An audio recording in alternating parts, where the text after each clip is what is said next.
porque tras más de 15 horas de formalización, el séptimo juzgado de garantía de Santiago decretó la prisión preventiva en contra del ex subsecretario del Interior, Manuel Monsalve, imputado por los delitos de violación y abuso sexual en contra de una subordinada. La defensa de la ex autoridad del gobierno anunció que van a apelar a esta medida cautelar. Queremos profundizar en este tema y para eso nos acompaña a esta hora Javier Castro. Él es abogado penalista de la Universidad Autónoma. ¿Cómo le va, Javier? Un gusto saludarlo. El gusto es mío, buenos días. Bueno, lo primero es preguntarle por la extensión de la audiencia. ¿Es normal que una audiencia se extienda tanto, 15 horas, desde las 9 de la mañana hasta prácticamente las 12 de la noche? ¿Es correcto ese accionar de la justicia de decidir todo en un día, como lo determinó el juez Mario Cayul? Cuando se trata de casos complejos como este y con la notoriedad que ha alcanzado en los medios de comunicación, uno debe esperar que estas audiencias se extiendan más de lo normal, digamos. Una audiencia por regla general de formalización de la investigación por delitos que no son muy complejos no dura más de 30 minutos. Y de todo lo que se exhibió ayer, que fue una jornada extensa, allá han trascendido prácticamente todas las posiciones de la defensa y también del Ministerio Público, para usted, ¿cuál fue la prueba más decisiva que presentó ayer el Ministerio Público para que finalmente el juez acogiera y determinara que Manuel Monsalve actuó con dolo? Es así, lo dijo el juez, y es culpable de estos dos delitos, por lo menos preliminarmente en esta etapa. Lamentablemente yo no he tenido acceso a esa información. Sin embargo, ahí lo que uno siempre espera son fuentes de información que no sea la declaración de la víctima y en su caso la propia declaración del imputado. Y al dar por acreditados estos delitos, lo que uno se pregunta, Javier, es qué posibilidad de defensa le queda a los abogados que hoy día representan a Manuel Monsalve. Estamos en la etapa inicial, probablemente esto va a ir a un juicio oral en el futuro. ¿Tiene posibilidad de resarcir, de cambiar la posición que inicialmente ha tenido este juez cuando esté frente a otros jueces que ponderen las pruebas? Esa pregunta es interesante porque el artículo 140, que regula la prisión preventiva en el Código Procesal Penal, impone tres requisitos que son fundamentales. Uno de ellos es que esté justificada la existencia del delito, en este caso la existencia de violación y de abuso sexual. Ahora, que esté justificada la existencia del delito no significa que esté establecida la existencia del delito. Eso recién se va a tener que determinar cuando hay una audiencia de juicio oral. Por lo tanto, hasta ahora los antecedentes apuntan a que esos delitos que le permitieron al juez ordenar la prisión preventiva estarían justificados.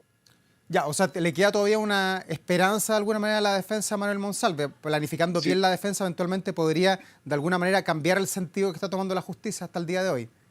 sí, por supuesto. Bueno, el procedimiento se encuentra en etapa de investigación y precisamente lo que hay que determinar es esos antecedentes que se han aportado a la audiencia de formalización finalmente van a conducir a establecer una responsabilidad penal, lo que tendrá que hacerse, como dije antes, en una audiencia de juicio.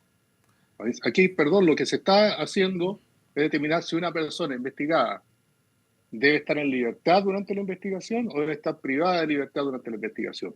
Y ha establecido el juez que en este caso el imputado, señor Monsalve, tiene que estar privado de libertad mientras dura la investigación. Ya, y para poder acreditar un delito de violación, mirando la jurisprudencia que han tenido los tribunales de justicia en nuestro país, ¿qué es lo que pesa más? ¿El peritaje que hace el Servicio Médico Legal, una cámara, el contexto en el que se da la posición o la declaración de personas cercanas a la víctima? Porque finalmente para comprobar o rechazar un delito de violación no hay una cámara, no tenemos una cámara que haya estado al interior de la habitación ahí en el Hotel Panamericano. Pero ¿cuál de todas estas cosas de contexto que rodean de alguna manera el caso son las que mayor ponderación tienen a la hora de hacer justicia? Una de las características principales del procedimiento penal actual es que hay libertad de prueba. Por lo tanto, una o varias o todas pueden conducir a establecer un delito de violación o en este caso de abuso sexual y responsabilidad penal. Ahora, normalmente lo que uno ve en delitos sexuales es que en la audiencia de juicio resultan confrontadas las dos versiones, la del acusado y la del acusador o de víctima. Porque rara vez es posible que haya una grabación que permita determinar si hubo o no hubo violación.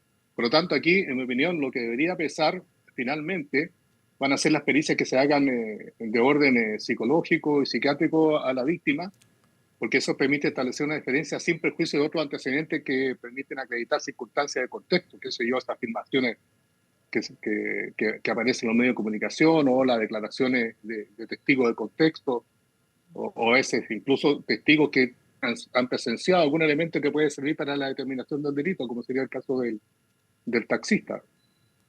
Claro, es una acumulación de pruebas indirectas finalmente que infieren de que habría ocurrido un hecho, lo que nos imaginamos que ayer tuvo a la vista el juez para poder tomar las decisiones que tomó. Quería preguntarle, abogado Javier Castro, por el tema de la perspectiva de género. ¿Cuánto pesó en el día de ayer a la hora de ponderar este caso? Lo hizo con bastante referencia al juez cuando entregó finalmente su determinación cerca de las 12 de la noche, citando incluso algunas convenciones internacionales. Si no hubiera habido perspectiva de género en este caso, probablemente Manuel Monsalve habría tenido otra medida cautelar.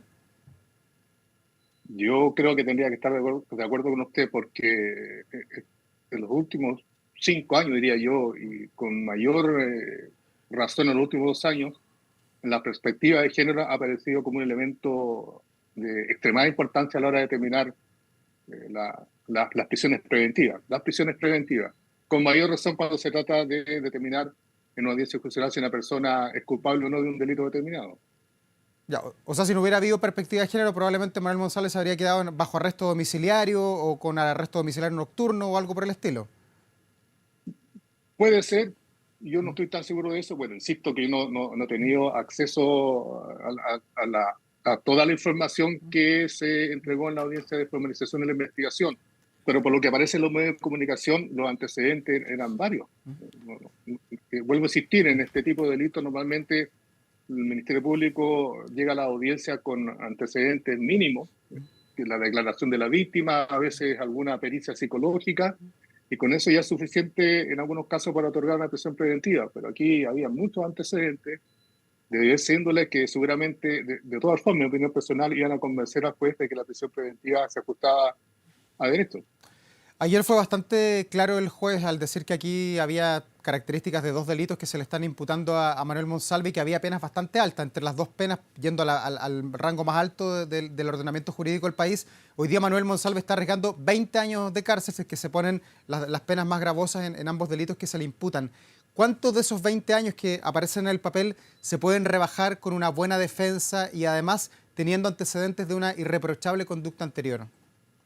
Normalmente, cuando se considera circunstancia atenuante agravante, si no hay circunstancia agravante, las penas se aplican en el mínimo.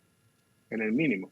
Piensa usted que la violación tiene una pena que parte de los 5 años y un día y ahí puede escalar, como usted ya lo señaló, hasta los 15 años. Entonces, el juego de circunstancias atenuantes para el delito de violación podría hacer disminuir la pena, si haciendo cálculo en abstracto, porque eso finalmente uno solo lo puede saber cuando hay audiencia judicial, en 5 años y un día, y el abuso sexual, que es el otro delito imputado, tiene una pena que oscila entre 3 años y un día, 5 años, que podría quedar también en 3 años y un día, o sea, 8 años y 2 días, para así decirlo.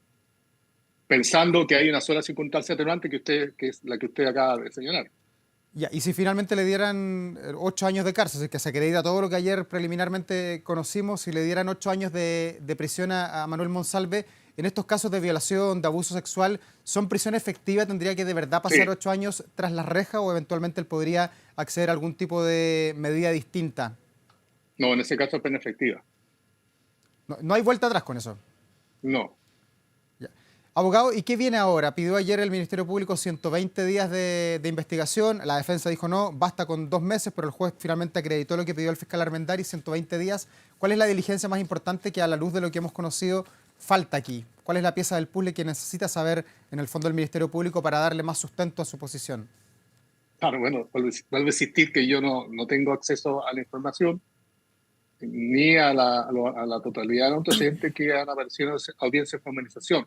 Pero normalmente las diligencias pendientes en delitos como este apuntan a pericias psicológicas y psiquiátricas para determinar si hay un daño emocional, en algunos casos para determinar si la víctima está o no diciendo la verdad.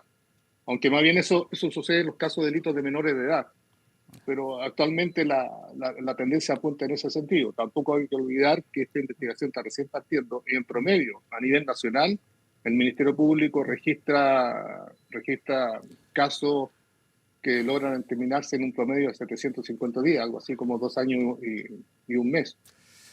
Javier Castro, abogado penalista de la Universidad Autónoma, muchas gracias por conversar hasta ahora con nosotros y ayudarnos a entender un poco lo que sucedió en las últimas horas en torno a este caso tan mediático para nuestro país. Que le vaya muy bien. A usted, muy amable, muchas gracias. Gracias. Buenos días.